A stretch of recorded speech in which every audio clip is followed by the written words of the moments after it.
Nah,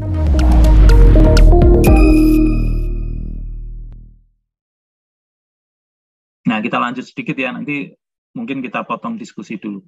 Metode ilmiah dan induksi, ya. Nah, ini kita bahas lagi. Metode yang digunakan untuk menyimpulkan kebenaran pernyataan umum, yaitu general atau universal, berdasarkan pengamatan terhadap hasil percobaan atau kejadian yang khusus atau partikular, disebut sebagai metode induksi. Ya. Banyaknya percobaan selalu terbatas, sedangkan kesimpulan yang diambil berlaku umum, menjangkau percobaan dan kejadian yang tidak atau belum tercakup dalam pengamatan. Ya, tadi sudah kita bahas. Nah, semakin banyak data observasi yang selaras dengan teori, nah biasanya keyakinan pada kebenarannya juga akan meningkat. Gitu ya. Kita makin yakin nih, wah ini makin terkonfirmasi, ini makin terverifikasi hipotesis kita. Dengan kata lain, teori tersebut semakin terverifikasi atau terkonfirmasi. Ya, induksi seperti itu.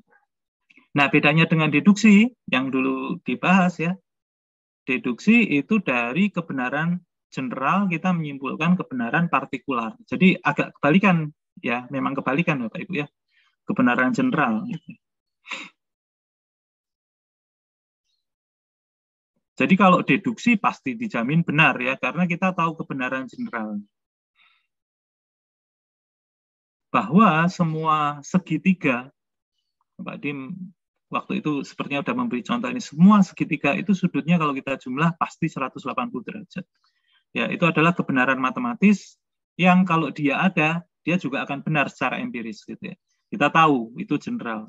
Nah, nanti kalau kita bikin segitiga nggak usah kita tes lagi itu gitu ya. Kita tahu pasti bahwa segitiga yang kita buat baik dengan kertas atau dengan logam itu pasti memenuhi itu ya. Oke, nah ini contoh induksi dulu ya supaya seru ini, nanti kita diskusikan. Ya, salah satu cara menguji keamanan IT di sebuah bank adalah dengan melakukan penetration testing ya. Ini penetration testing itu ringkasnya adalah ini keamanan sistem IT. Jadi bank itu kan punya sistem IT, kemudian sistem IT-nya harus aman ya Pak Ibu ya. Jangan sampai dia mudah diserang, mudah dieksploitasi gitu dan seterusnya ya. Nah, penetration testing itu menguji itu, ini beneran aman atau tidak dengan cara memeriksa ya. Nah, di sini ada nih. Dengan cara memeriksa, sebentar, slide-nya bisa ditunjuk pointer. Laser pointer. Nah, untuk menemukan kelemahan-kelemahannya gitu ya. Jadi pengujian pentest itu nanti ada tool-nya, kita bisa mengidentifikasi lubang-lubang keamanan ya. Atau nggak cuma diidentifikasi lubang keamanan, tapi bisa juga sampai dieksploit, diserang betul gitu ya. Itu yang disebut sebagai penetration test. Kita uji nih. Ini kayak seperti kita ada tembok, temboknya kuat atau enggak, ya udah kita pukulin aja nih, temboknya kita pukulin, itu dia rubuh atau tidak gitu ya. Nah, itu yang disebut sebagai pentest. Nah, setelah melakukan serangkaian prosedur pengujian dalam rentang waktu yang terbatas ya. Tentu kan rentang waktunya terbatas nih menguji. Kemudian berapa kali kita menyerang juga terbatas juga. Metode serangannya variasinya juga terbatas karena waktunya terbatas gitu ya. Nggak mungkin waktunya nggak terbatas. Penguji kemudian akan membuat kesimpulan mengenai kondisi keamanan dari sistem ya. Jadi kesimpulannya adalah misalkan sistem IT bank terbukti aman karena tahan terhadap berbagai teknik serangan yang sudah diujikan selama 1 bulan ini gitu ya. Nah, kesimpulan ini diambil hanya berdasarkan serangkaian prosedur pengujian tertentu dengan ragam skenario yang terbatas ya, yang dilakukan dalam rentang waktu yang juga terbatas. Namun demikian, kesimpulan ini dianggap tetap sahih, tetap benar, menggambarkan kondisi keamanan secara umum di waktu-waktu berikutnya. Jadi kita ngujinya cuma sebulan ini gitu. Wah, pokoknya aman nih gitu. Kita dengan confidence menyatakan ini aman, untuk waktu berikutnya aman. Nanti kalau ada serangan yang lain, ya nggak tahu, tapi pokoknya ini udah terbukti aman. Kita simpulkan nanti kalau ada serangan dia juga akan tahan gitu, kira-kira gitu ya. Jelas bahwa metode induksi digunakan dalam pengambilan kesimpulan pentest yang seperti ini ya. Itu kita ambil kesimpulan itu semacam induksi. Nah, ini kalau ada gambar apa di sebelah kiri ada gambar buku itu, apa itu buku The Logic of Scientific Discovery, ini berarti teksnya ini kami ambil nih dari slide-nya Pak Dimitri ya, yang ini berarti kami ambil dari buku itu langsung ya, verbatim gitu ya, teksnya memang apa seperti ini. Empirical science itu yang umum diterima itu ya induktif ya, jadi nggak mungkin nggak induktif karena ini kan fakta empiris di alam gitu ya, kita melakukan percobaan terbatas, kita harus menyimpulkan kebenaran umum ya pasti induktif gitu ya, kira-kira gitu, itu yang umum diterima. It is usual to call an inference induktif ya, yang tadi udah kita bahas.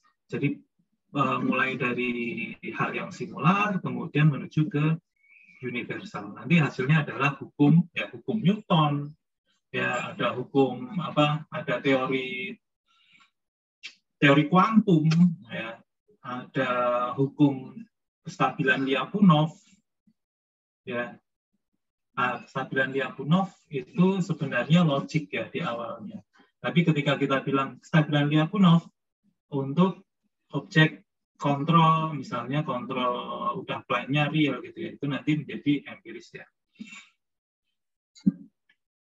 Nah, ini ada masalah gitu ya, menurut para filosof. Permasalahan metode induksi. Nah, nanti setelah permasalahan kita diskusi. Dapatkah percobaan berulang menghasilkan kesimpulan umum? Pertanyaannya gitu ya. Ini contoh saja Pak Ibu ya di sini. Seorang saintis melakukan percobaan dengan memanaskan air dan menemukan fakta bahwa air mendidih pada suhu 100 derajat Celcius, gitu ya. Kemudian dia coba berulang-ulang, dia nggak yakin nih. Nah, setelah coba berulang-ulang ternyata benar, tetap sekitar dekat-dekat 100 derajat Celcius, maka dia menghasilkan kesimpulan umum bahwa air mendidih pada suhu 100 derajat Celcius. Ya. Pertanyaannya, apakah kesimpulan tersebut benar? Meskipun tadi udah diulang-ulang ya, confirm, verified bahwa air mendidih pada suhu 100 derajat Celcius. Ternyata di masa berikutnya saintis lain ternyata mendapatkan fakta baru bahwa air mendidih pada suhu di bawah 100 derajat Celcius jika direbus di daerah pegunungan gitu ya. Bisa 80 derajat Celcius juga udah mendidih gitu. Jadi gimana nih? Ternyata metode induksi itu mungkin menghasilkan kesimpulan yang di kemudian hari terbukti salah. Maksudnya, ternyata itu fakta partikular yang kita jadikan objek pengujian itu, yang kita jadikan sebagai sumber penyimpulan itu, bisa jadi nggak lengkap. Gitu. Ternyata ada fakta lain yang menyebabkan kesimpulan kita jadinya salah. Gitu ya. Nah, sebentar. Udah kita lanjut dikit lah ya. Hal itu David Hume. Nah, David Hume ini terkenal sebagai filosof yang dia nyebutnya skeptis gitu ya, Bapak Ibu ya.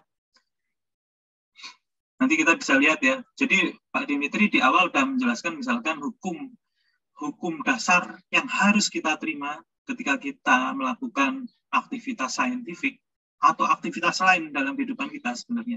Secara natural kita harus menerima hukum non-kontradiksi. Ya. Dan yang kedua, itu adalah hukum kausalitas. Gitu ya. Nah, David Hume ini adalah filosof yang dia menolak kausalitas. Ya. Nah, dia merumuskan gini, problem pelik menyangkut induksi.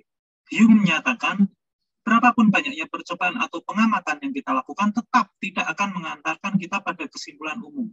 Ya, secara logis tidak akan mengantarkan kita pada kesimpulan.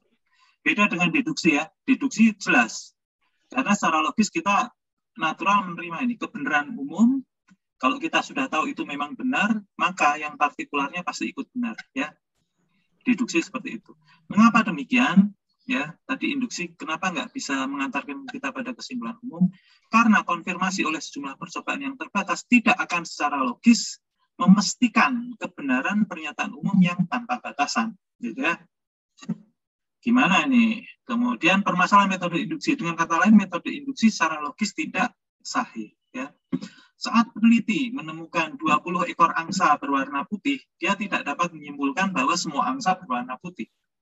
Jika penelitian berlanjut dan dia mendapatkan tambahan bukti 1.000 atau 2.000 atau bahkan 100.000 ekor angsa putih, menurut Hume, dia tetap tidak dapat menyimpulkan bahwa semua angsa berwarna putih. Ini karena secara logis selalu terbuka kemungkinan bahwa temuan angsa berikutnya ternyata berwarna hitam atau merah atau kuning gitu ya, nggak putih gitu. Jadi secara logis kita nggak bisa menyimpulkan itu. Ya, nah ini dari Popper ya. Ini sama ini, nggak peduli seberapapun banyaknya itu kesimpulan yang kita ambil dengan induksi itu pasti pada akhirnya dia mungkin salah atau pada akhirnya pasti salah gitu ya.